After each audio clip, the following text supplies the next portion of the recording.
اليوم عيد الاستقلال، وهو من الأيام يلي بتشهد للأسف كمية تنمر كبيرة على الوطن. شو ذنبه لبنان؟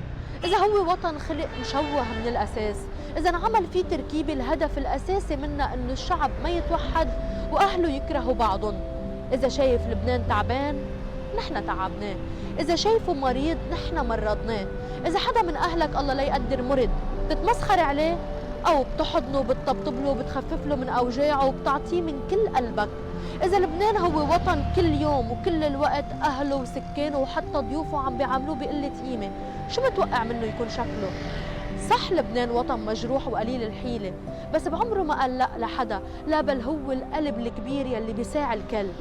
لبنان بيستاهل نحبه ونحافظ عليه ونحتفل فيه، عشان هيك انبسط للبنان بعيد استقلاله وافتخر فيه انه هالوطن رغم كل المآسي ضل كبير وضل حلو ومحبوب بنظر كل حدا شافه او حتى سمع عنه. لبنان اعطانا كل شي بيقدر عليه كل يوم، فما تبخل عليه بمعايدة بيوم استقلاله. شو ما كان شكل هيدا الاستقلال بضل اسمه عيد استقلال. كل عام انتو ولبنان بألف خير.